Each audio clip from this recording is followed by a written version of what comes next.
Hola, en este video vamos a ver algunos ejemplos de ejercitación para el tema interacción de factores.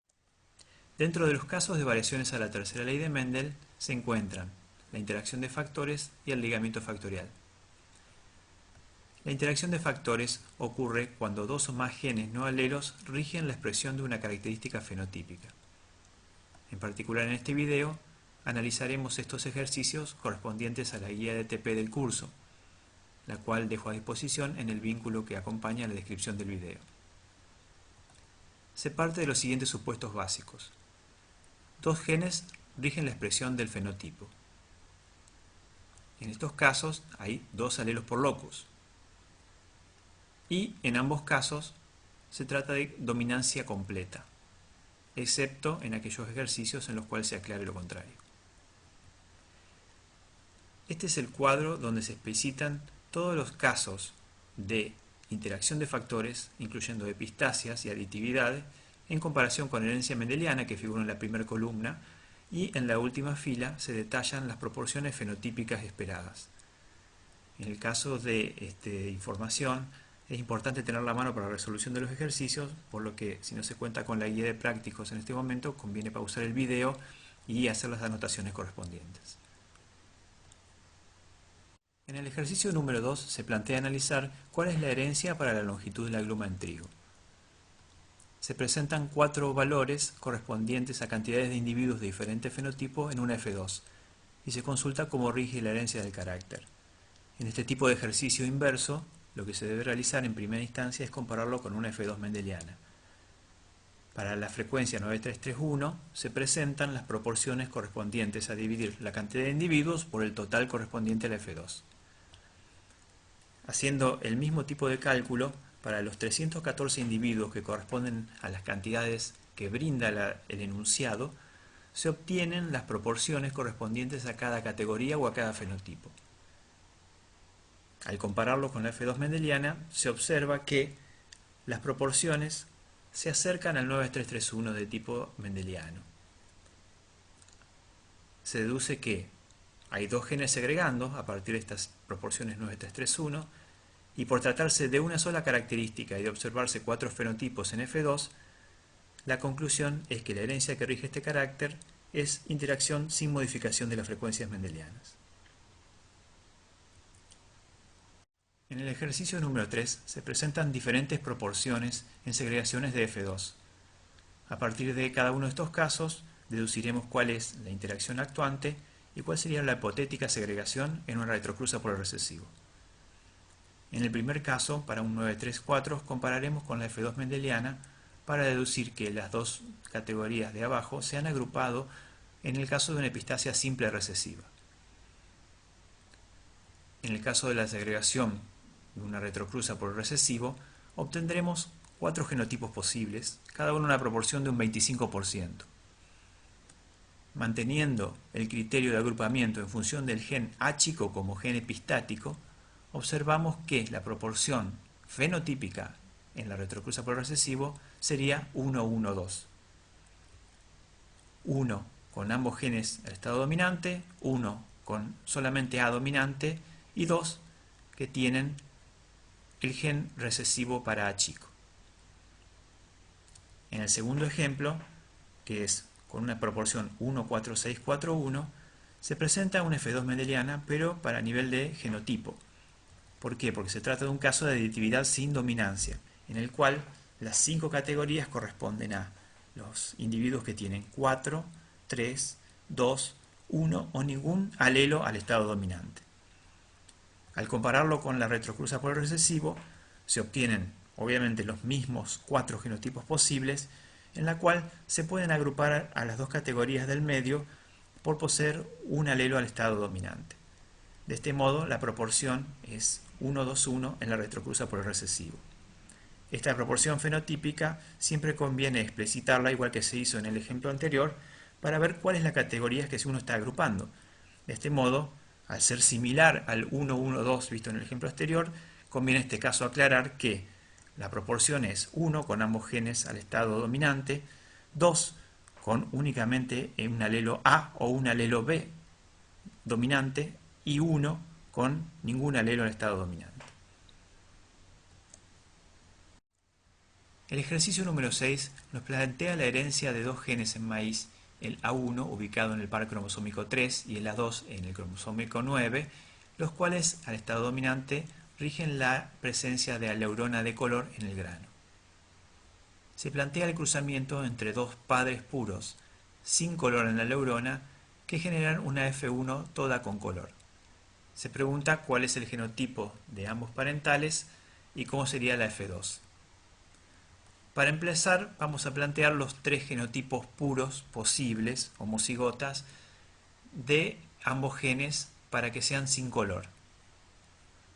El tercero de estos casos es eliminado ya que no podría cruzarse con ninguno de los dos anteriores y producir una descendencia F1 toda de color. Al cruzar los dos individuos puros que quedan, los cuales producen un solo tipo de gameta cada uno, me dan una F1 heterocigota toda de color por presentar al menos un alelo A1 y un A2 al estado dominante. Para generar la F2, esa F1 se autofecunda y me da una segregación mediante la cual solamente hay 9 individuos sobre 16 con ambos genes al estado dominante y 7 individuos que tienen solo uno o ninguno de los genes al estado dominante. De este modo, la proporción fenotípica en la F2 es 9 con color, 7 sin color. Cabe aclarar que las proporciones genotípicas en la F2 son iguales a las proporciones mendelianas, debido a que la interacción de factores no modifica las frecuencias genotípicas, sino las fenotípicas en la F2 y en los cruzamientos segregantes.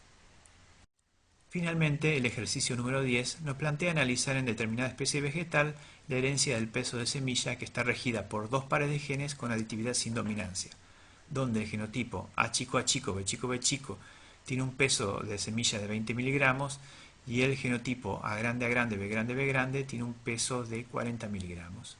No hablamos de doble dominante o doble recesivo porque se trata de una aditividad sin dominancia. Lo primero que podemos deducir es que el alelo A grande y el alelo B grande contribuyen al incremento de peso, de modo que el genotipo A grande, B grande, B grande tiene 4 genes que aportan al incremento de peso, a diferencia de, por ejemplo, el genotipo A chico, B chico, B chico, que no tiene genes que aporten. Por lo tanto, hay un peso mínimo de semilla que está manifestado por fuera de estos dos genes, que sería de 20 miligramos, en el genotipo que tiene ambos genes del tipo chico. La contribución de cada gen, en este caso, se calcula restando al peso del genotipo A grande, B grande, B grande, el peso del genotipo A chico, B chico, B chico, y dividiéndolo por 4, porque son 4 los alelos presentes contribuyendo en el genotipo A grande, B grande, B grande. De este modo, los 20 miligramos de diferencia entre el genotipo que más contribuye al peso de semilla y el que menos contribuye, dividido los 4 alelos que hay de diferencia entre ambos genotipos, me da una contribución de cada gen de 5 miligramos. A continuación nos pregunta qué pasaría en la F1. La F1 tiene 2 alelos contribuyendo al peso de semilla por encima del mínimo. Si habíamos dicho que cada uno de esos alelos contribuía con 5 miligramos, el fenotipo final va a ser de 30 miligramos. En la F2, para una aditividad sin dominancia, tenemos una proporción de frecuencias fenotípicas 1, 4, 6, 4, 1, correspondiendo a 4, 3, 2, 1 o ningún gen que contribuya al peso de semilla. De este modo, contando la cantidad de genes que contribuyen y multiplicándola por los 5 miligramos, vemos que la frecuencia fenotípica en la F2 sería de un individuo con 40 miligramos, 4 con 35 miligramos, 6 con 30 miligramos, 4 con 25 miligramos y 1 con 20 miligramos de peso en sus semillas. Luego nos plantea un cruzamiento entre dos padres puros que da una F1 de 30 miligramos, que tiene un genotipo A grande, A chica o B grande, B chica. Pero también nos dice que ambos padres puros presentaban un peso de semilla de 30 miligramos, que coincide con el de la F1. Siendo la categoría del medio de la F2, que serían los de que tienen 30 miligramos, podemos ver cuáles serían los padres puros posibles a cruzar para darme esa F1. De este modo vemos que cruzando el genotipo A grande, B chica por el genotipo A chica, B grande, ambos con 30 miligramos de peso en sus semillas, obtenemos una F1 también con 30 miligramos de semilla. Por último, el ejercicio nos plantea qué pasaría para cada uno de los interrogantes anteriores en el caso de una aditividad con dominancia. Partimos del mismo enunciado, donde el peso mínimo deducido era de 20 miligramos para el doble recesivo. Esta vez hablamos de doble recesivo porque es un caso con dominancia. Por eso vamos a analizar la contribución de cada loci. Para eso vamos a restar los miligramos en el genotipo doble dominante menos los miligramos del genotipo doble recesivo y lo dividimos por 2 porque son dos locis, lo del gen A y el gen B. De este modo vemos que la contribución de cada loci en una aditividad con dominancia sería de 10 miligramos. Cuando vamos a ver qué pasaría en el caso de la F1, vemos que ambos locis se encuentran en estado dominante en la F1, por lo tanto el fenotipo de la F1 sería el mínimo más 20 miligramos por los dos loci que tienen un alelo dominante. El fenotipo de la F1 sería de 40 miligramos en este caso. Y en la F2, cuando es un caso de aditividad con dominancia, como la frecuencia fenotípica es 961, tendríamos 9 individuos con 40 miligramos en las semillas por tener ambos loci dominantes, 6 individuos con 30 miligramos por poseer uno de los dos loci al estado dominante y un individuo con 20 miligramos por no poseer ninguno de los genes al estado dominante.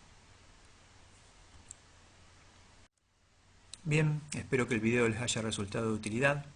Quedo a su disposición para cualquier consulta en los comentarios y aquí les dejo los links para los videos correspondientes a la teoría de este tema.